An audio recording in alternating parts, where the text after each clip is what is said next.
Good evening, everyone, and welcome to the Spokane City Council legislative session for December 7th, 2020. Madam Clerk, would you read the roll? Council President Biggs. Present. Councilmember Burke. Here. Councilmember Cathcart.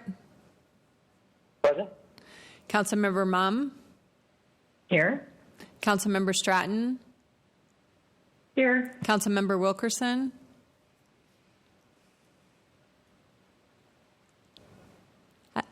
I don't think you're here. Oh, there you go. Let the record reflect that Councilmember Kinnear is absent. All right. We're going to start with a proclamation that Councilmember Kinnear was going to read, but I'll fill in for her. And it's recognizing Pearl Harbor Remembrance Day. Whereas 79 years ago today, Japanese forces attacked the United States naval base at Pearl Harbor, Hawaii, and led to the United States entry into World War II. And whereas in 1994, the United States Congress designated December 7th as National Pearl Harbor Remembrance Day in honor of the 2,403 service members and civilians who were killed during the attack, as well as the 1,178 people who were injured. And whereas the city of Spokane joins our nation in honoring those whose lives were forever changed that December morning and resolved to uphold the legacy of all who stepped forward in our nation's time of need. Now, therefore, I, Nadine Woodward, Mayor of the City of Spokane, on behalf of the citizens of Spokane, do hereby recognize and proclaim December 7th, 2020, as Pearl Harbor Remembrance Day in Spokane, and encourage all citizens to observe this solemn day of remembrance and to honor our brave military men and women who have fought and sacrificed for our freedom. Councilmember Wilkerson, I believe you were requesting a point of personal privilege. Thank you, Councilman Biggs. As of right now, Gonzaga University is holding a virtual town hall meeting in response to an incident that happened on November 18th involving Black students. First of all, as a Black mother, we want our children to come home safe, more so than ever when they go to an institution of higher learning. It's not often that we, Black people, find ourselves in these spaces of privilege and positions of power. While I am here, I want to listen to the students and help them create the change they need to succeed as our leaders of today and tomorrow. I want y'all to know I got your back. Thank you, President Biggs. Thank you, Councilmember Wilkerson. At the end of the meeting, we are going to have our first return to open forum. We only have one person signed up for tonight. And I don't anticipate we'll be having it next week because it'll be our last meeting of the year. We have a very full agenda next week. But at the first of the year, we'll be doing 30 minutes of open forum at the end of the meeting where people can sign up between 5 and 6 p.m. And essentially, we're going to take the first 10 people who would like to spend 3 minutes telling us what they think, regardless of the specific issues that are on our agenda. But now let's turn to final reading of ordinances. Ordinance C 35989 relating to the Fire Code, amending Spokane Municipal Code Section 17F.080.010.030.090.110.270.320.370, .380, .390, .410, .455, and .480. Is there any council commentary or questions? Councilmember Mumm. How do I? Just for folks that maybe didn't see this in there, it does require sprinklers in basements that are larger than 1,500 square feet. And that is consistent with Washington State Code. It may come as a little bit of a surprise for people who are building larger homes, but it is important, and there's a reason why someone probably had to die, unfortunately, for that law to come into effect. But I support this. Other council commentary? Yeah. Every year we update our code to match the state code so that people are consistent. Council President, you're muted. Thank you so much. Yes, every year we update our code, fire code at this time of year to take into account changes in the state code. So thanks to staff for keeping us up to date and safer. Any other questions or comments? All right, seeing and hearing none, all those, we'll have a roll call. Councilmember Mumm. Aye. Councilmember Stratton. Aye. Council President's an aye. Councilmember Burke. Aye. Councilmember Cathcart. Aye. Councilmember Wilkerson. Aye. All right, that passes 7-0. 6-0. Thank you. Ordinance C 35993 of the City Council of the City of Spokane, Spokane County, Washington, amending ordinance number C 35969, correcting a section updating the annual City of Spokane property tax for 2021. Spokane property tax levy for 2021. And this is basically reconsideration of an earlier ordinance that we passed, but it was missing an important bit of language that the county told us, so we're resubmitting it to council for consideration. There's no public testimony requested. Is there any council commentary questions? All right, seeing and hearing none, we'll have a roll call. Councilmember Mumm. Aye. Councilmember Stratton. Aye. Council President's an aye. Councilmember Burke. Aye. Councilmember Cathcart. Nay. Councilmember Wilkerson. Aye. Okay, that passes 5-1. We have some first reading ordinances before we get to our hearings. Ordinance C 35992 relating to the executive and administrative organization of the city, amending Spokane Municipal Code Section 3.01A.215, .220, .260, .310, .315, .340, .415, .500, and .520. Ordinance C 35994 changing the name of Fort George Wright Drive to Westalks Way. Ordinance C 35995 changing the name of segment of Shelby Ridge Street to Avery Court. Further action is deferred on first reading ordinances. And although we do have hearings coming up, I forgot that we do have a late added special consideration. If you'd like to read that, Ms. Pfister. Second Amendment, a purchase and sale agreement with Gonzaga Haven LLC to amend the agreement to extend the closing date as defined in the agreement and remove the reversionary interest in the property as also defined in the agreement reserved to the city in the agreement. And we discussed this at our briefing session. This is some property we sold to Catholic Charities to create a low-income housing complex for families and their kids with lots of interesting social services and partnerships. But when they were getting ready to close, the bank had a problem with a little bit of language that's been adjusted. The land will still stay in public service for, I believe, 40 years. But this will allow them to close on the property later this week. And I don't know if anyone has any further questions or commentary about that. All right, not seeing any. We'll have a commentary. We'll have a roll call. Councilmember Mumm. Aye. Councilmember Stratton.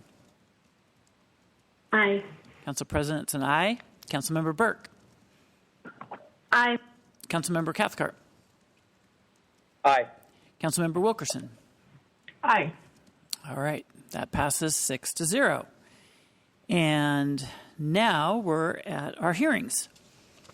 H1, continuation of public hearing on 2021 proposed budget, continued from November 23, 2020 agenda. And Mr. Njosi told us that we need a motion to close that hearing in anticipation of voting on the budget next week. Is there such a motion? So moved. Second. All right, it's been moved and seconded. Any discussion about closing the budget hearing? All right, seeing and hearing none. All those in favor indicate by saying aye. Aye. Aye. Any opposed, nay? Abstentions? All right, that hearing is closed. Next hearing. H2, hearing on final reading ordinance C-35-990, approving and confirming the 2021 assessments and assessment roll for the East Sprague Parking and Business Improvement Area prepared under ordinance C-35-377 as codified and amended in Chapter 4.31C Spokane Municipal Code. All right, and before we get to any commentary or hearing, I believe we have representatives from the East Sprague Parking and Business Improvement Area to give us a little report on what's been going on lately and what they're looking forward to, and then we'll see what other commentary there might be. So I'm not sure which of you is going to be speaking, but go ahead, whoever wants to.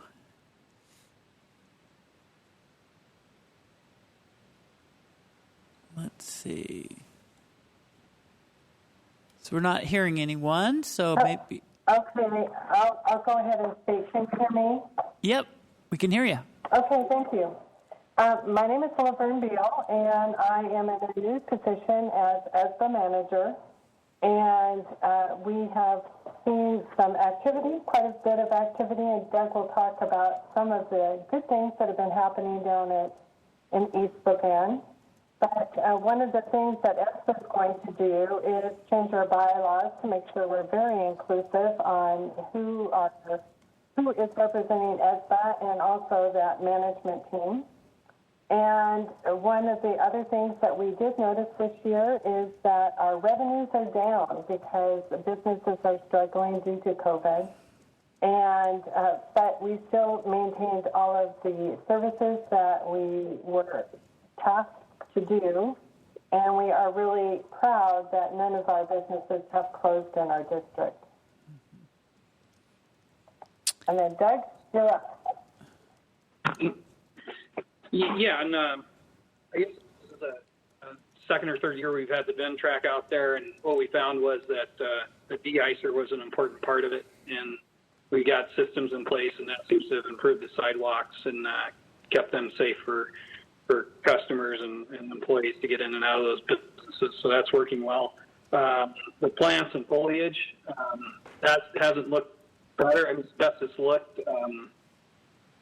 The flower boxes that were near the road, those filled in this year. So we didn't have, whatever the problems was, the de-icer plants were in there. That seems to have resolved itself. No problems there.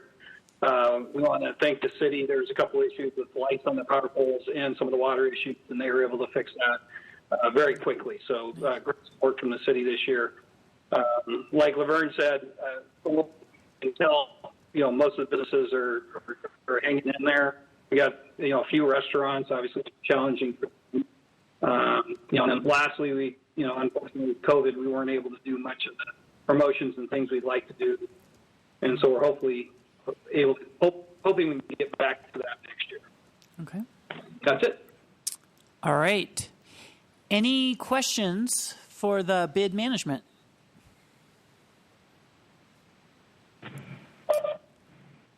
Go ahead, Councilmember Wilkerson. I don't have any questions. I just want to applaud them for keeping the lights on during COVID and supporting the businesses down there. And I really look forward to you redoing your bylaws and being more inclusive of the people you serve. So I look forward to partnering with you on all your efforts. All right. Thank you, Councilmember Wilkerson. Any other comments from council members? Questions? Okay. Well, there's no public testimony signed up for this. And essentially, as I understand from our legal department, this is basically setting the baseline for assessments. If there are processes for disputing individual assessments, but that's not for tonight. So without any other commentary, I would entertain a roll call for the final reading on Ordinance C-35990, approving and confirming the 2021 assessments and assessment roll for this bid. So we'll start with Councilmember Mumm. Aye. Councilmember Stratton.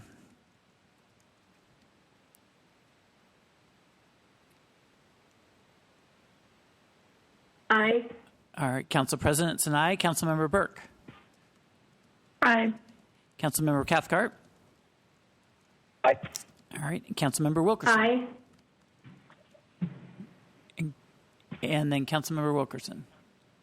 Aye. Okay.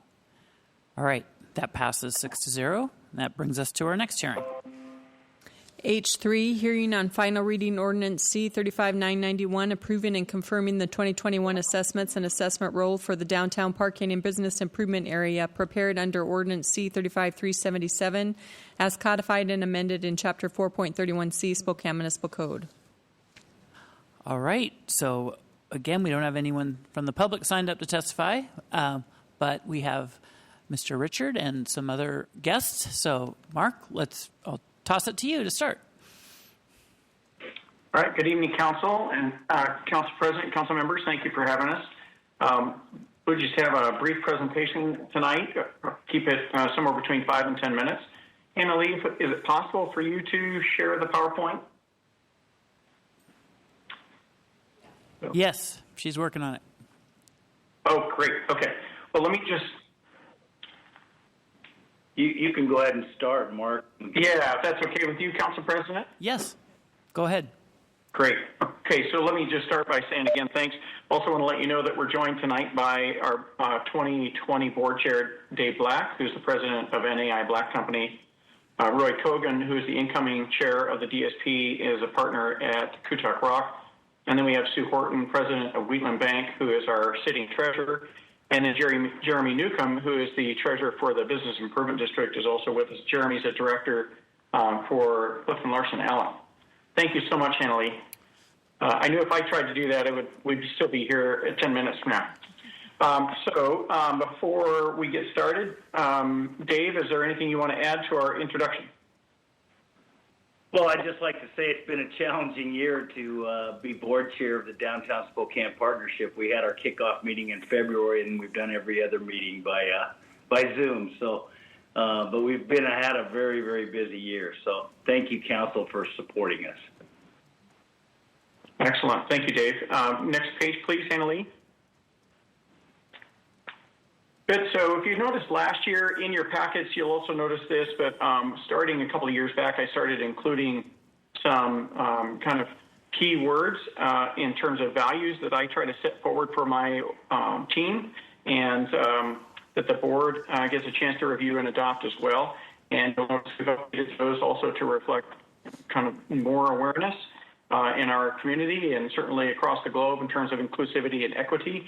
But these are, again, the core kind of guiding values that I have held up to my team for this year as things that will keep us on track and keep us moving forward.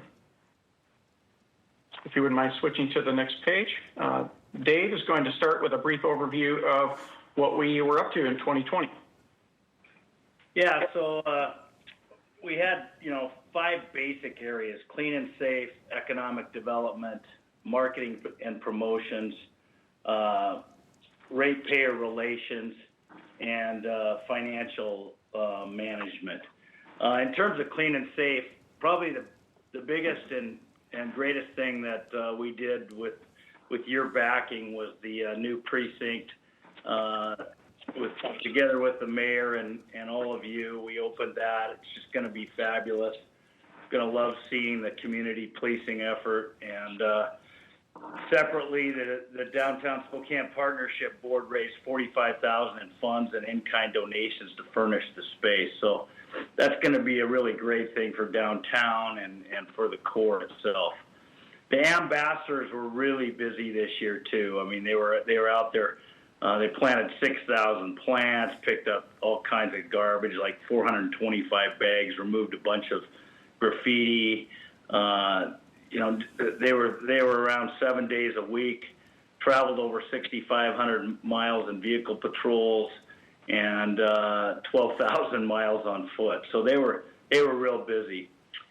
In the economic development arena, we reappropriated an additional $100,000 from our original budget towards direct business assistance in response to COVID. We completely revamped our website, have launched several multimedia campaigns in support of downtown businesses. And during all this, we saw 10 new businesses open. I mean, I'm sure some of you have been to the new Wooden City and the new boutique on Post and others. So it's actually hasn't been all bad news this year. we helped secure the CARES Act funds to provide shuttle park service for employees, and distributed free gift cards to attract shoppers and support downtown businesses. So, and that kind of launched us into marketing and promotions. We didn't stop our marketing efforts despite it being pretty lonely downtown. Our team has been real busy at the marketing side of it. We held some downtown-wide sidewalk sales.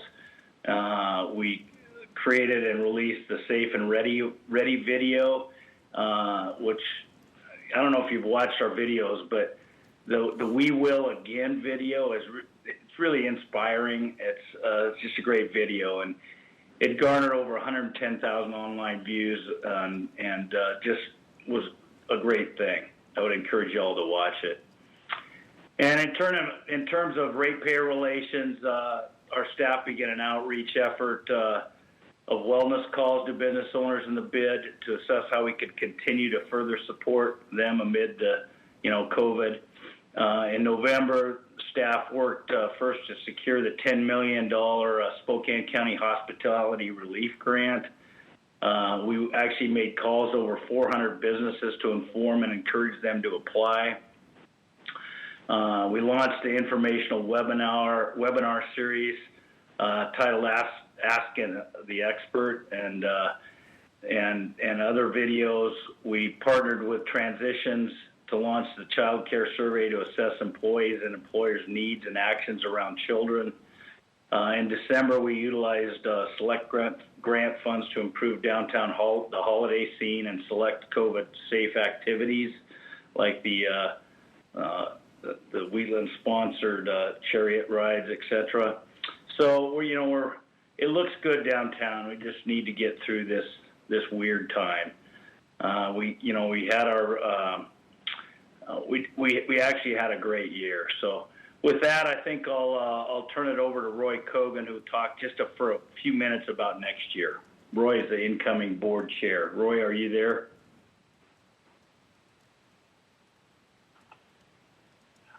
Thank you very much. Mr. President, members of the council, Roy Cogan, thank you for spending time with us this evening. Our organizational priorities for 2021 are very direct. One is to complete our contract extension for the bid, and in doing so, we'd like to develop a working group with the council to make sure we understand your priorities so we can fulfill those goals. We will continue to demonstrate very sound financial management, and we intend to strengthen our communication and our relationships with our customers. Those are our priorities. And by the way, just to back up a minute, we do get audited every year, and we had a real clean audit this year, and we built alternative budgets around COVID, and we actually ended up right on budget. So it's been good with the financial management part of it. So thank you. And Sue Horton is staying on to guide us through 2021 too, financials. So we appreciate that. So Hannah Lee, if you wouldn't mind switching to the budget section, the next slide, and then Roy, you actually have a couple of slides after I cover the 2021 budget, if you don't mind. But first, let me just start by saying 2020 was an incredibly challenging year. One of the things I'm very proud of is that both boards worked together to reestablish, kind of retool our entire budget, going back to early March. And essentially we brought down our expenses. We just hunkered down. We brought expenses down to the bare minimum. And what that allowed us to do is at the end of the year, it actually allowed us to reappropriate just recently $100,000 to additional funds. So we had not only brought our budget down, our expenses down, but well below even our revised revenue projections. So another $100,000 towards direct business support. And then we were able to allocate about $95,000 forward to the 2021 budget. And so I'll show you as we get a little bit further in. But from an accounting standpoint, it'll look as though 2021 were deficit spending, when in reality we did such a good job with the board's help in 2020. We were able to we were able to carry over an additional $95,000 going strictly to business support services. So in this slide, I just want to point out that the 2021 focus will be on implementing efficient and impactful programs and continuing to support business recovery. We'll make investments in marketing and programming initiatives that will target inclusivity and accessibility for all. We've got a special line item for expanding our cultural events to support, embrace, and to engage individuals of color in our downtown. And then I would just add I'm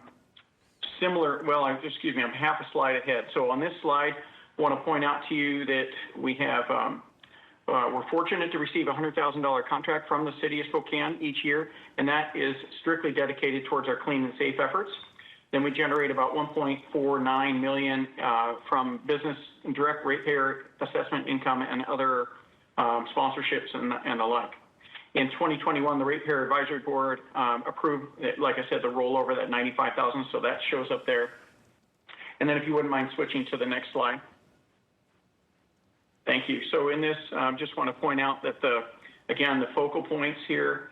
And then finally, I also want to just mention that we did have one question from a ratepayer that reached out to us, and I think it's important to just call out for the public because this is for your benefit. You know, we have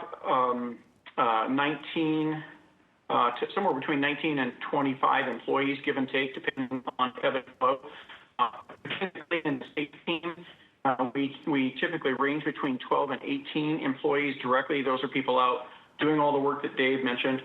And then we have 6.5 FTEs on the admin side. And the reason I raise that is because, you know, I just point out, like, as a not-for-profit, we do have more than what you'd expect on a kind of a charitable nonprofit in terms of revenues that go towards staffing. But that's not dissimilar to other not-for-profits or the city of Spokane or other public agencies where the lion's share of your revenue goes towards your employees.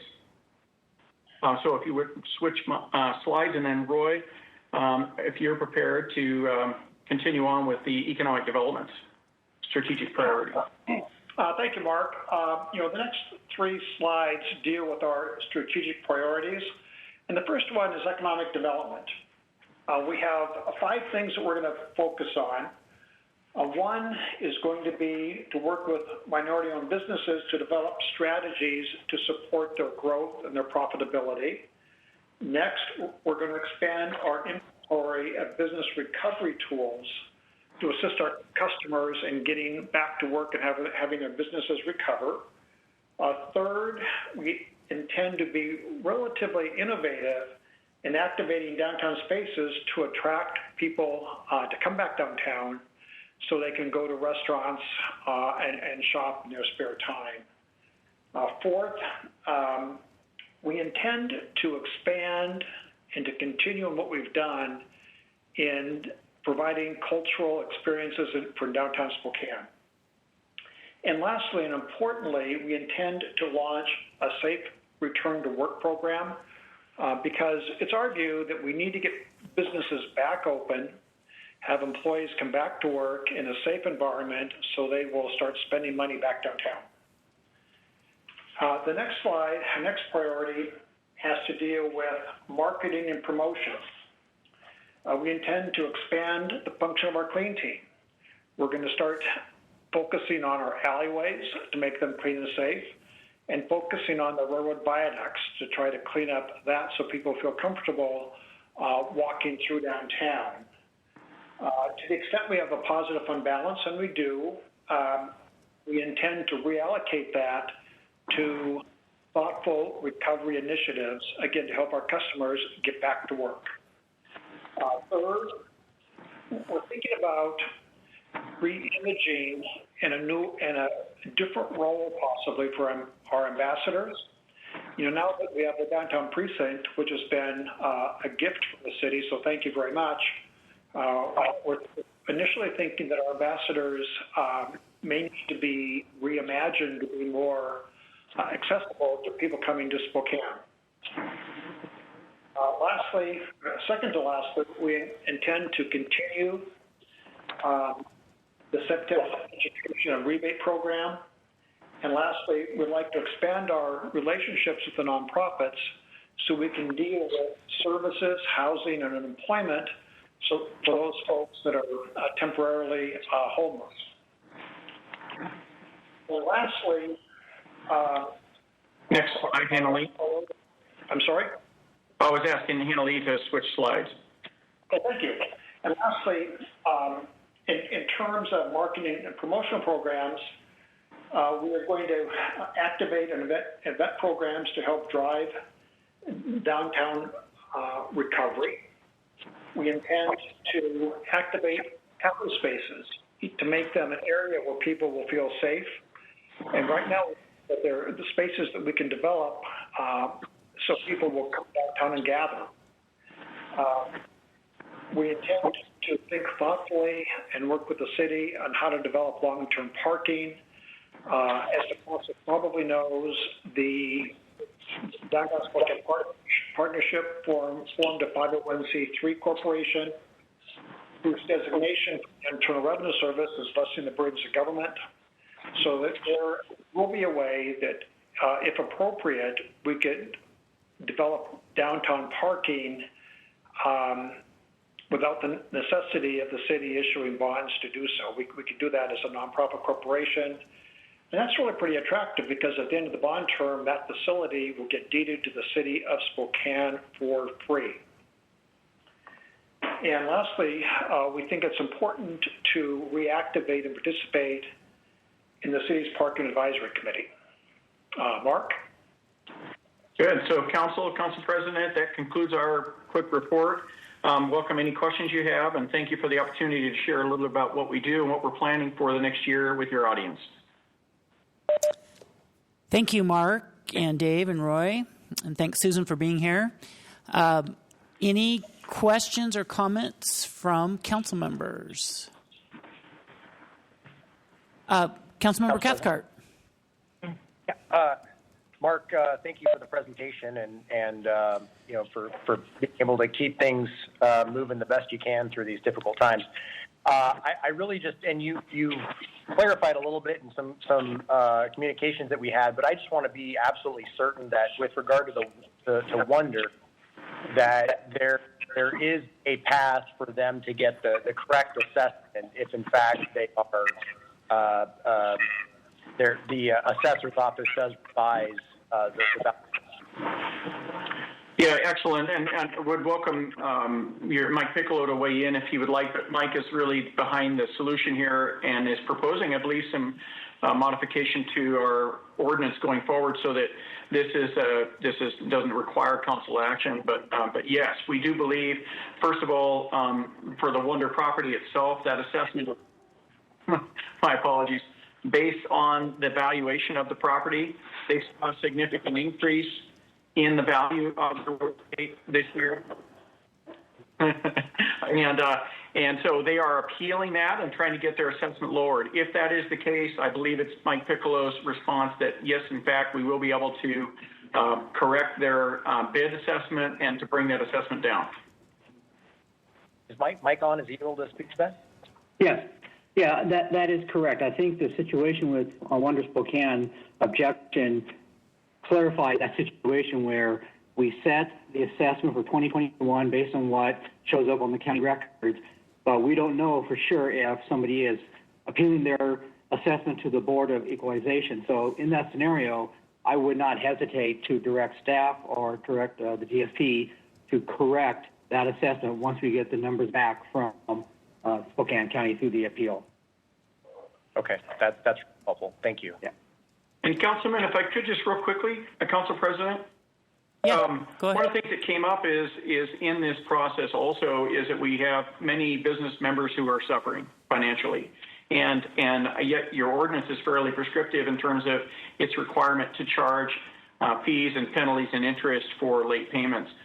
We would like to continue to work with Mike and with you to consider some modifications to your ordinance that would allow us to offer flexibility in these uncertain times. Yep, it's always, it's that time. It's been 5 years, I think, since we really revisited things very much. So it's kind of this 2021 is the year to revisit such things. So, hopefully this is kind of a one-time thing for a next generation. So we'll be past the worst of it, but still we can improve it. And I did just want to clarify, I, like many other council members, probably got concerns from the owners of the Wonder Building. And the vote tonight is not the final vote on it. It's just the vote of the assessment. And there is an appeals process, and that eventually could even go to the hearing examiner people do it. So I just want people to know that tonight isn't the final. It just sets the base assessment, and then any appeals come after that. So, any other questions, comments? Councilmember Wilkerson. Thank you, Council President Biggs. I just have to step in and say thank you to the DSP. I do serve on the bid board, so that was one of my first appointments coming on council.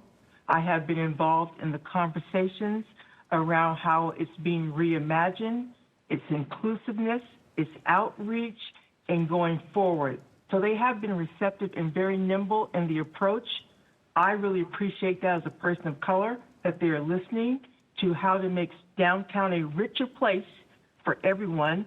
And so I just look forward to continue to work with them as we go forward and to hold all of ourselves accountable to the goals we have set forward. Thank you, Councilmember Wilkerson. Any other comments, questions? All right, I'm not seeing anyone, so it is time for a formal roll call on the final reading of this ordinance 35991, approving and confirming the 2021 assessments and assessment roll for this bid. Councilmember Mumm. Aye. Councilmember Stratton. Aye. Council President is an aye. Councilmember Burke. Aye. Councilmember Cathcart. Aye. Councilmember Wilkerson. Aye. All right. That's approved 6-0 as well. That's the end of the matters we have consideration. As I mentioned at the beginning, we do have one member of the public who's requested to speak at our first public forum in almost a year. So I think it's appropriate. Nicolette Ochiltree is signed up first. And Nicolette, if you're there, if you want to hit *3.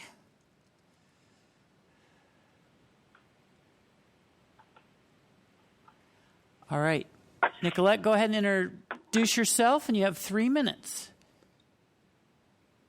Hello, I'm Nicolette Ochiltree. Thank you for reinstating public forum, the open forum.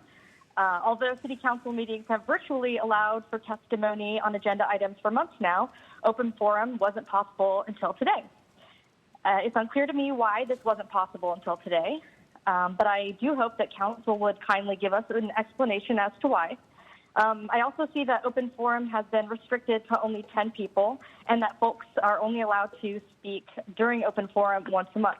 Obviously, that isn't much of an issue tonight since I'm the only person who called in to speak. I do wonder, however, how many people were prevented from signing up in virtue of the fact that there were only 10 slots. Perhaps they thought that they wouldn't get a slot before they filled up. It is hard for me to understand why these arbitrary rules have been made, and they are, in fact, arbitrary without an explanation. So hopefully you guys can shed some light on that.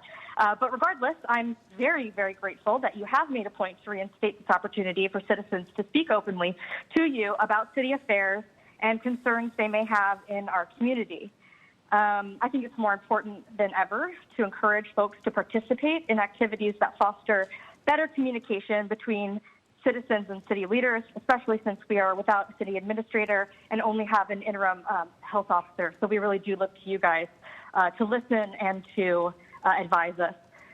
The following are a few questions and comments I have about items that are not currently on the agenda or future agendas, so bear with me as they're a little bit tangential.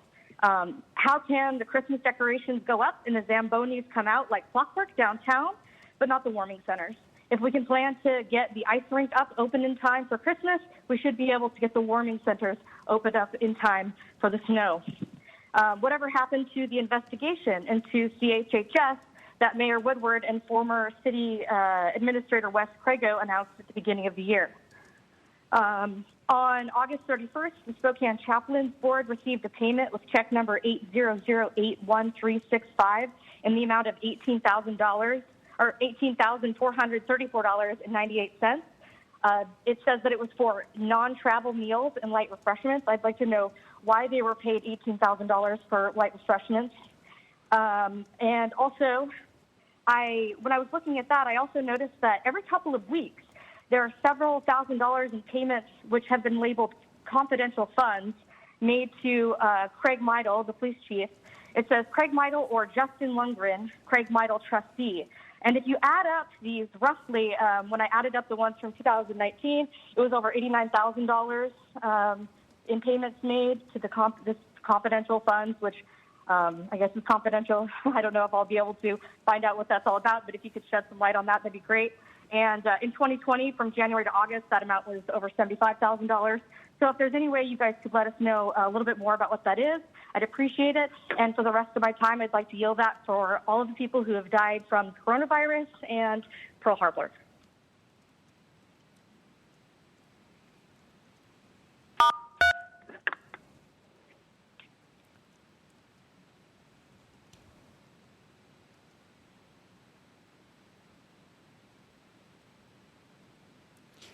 Okay, that's 3 minutes. Thank you, Ms. Ochiltree.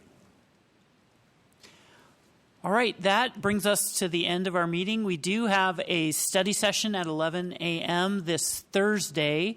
It is our annual meeting with legislators. We're inviting the City of Spokane Valley and other local elected leaders to spend time with City Council and the mayor and many of our local legislators. They've all been invited, and quite a few are coming, I think, from several legislative districts. And we're going to share our legislative priorities and hear the priorities of other local electeds and our legislators. So that's 11 o'clock at our regular study session. And with that, we are adjourned.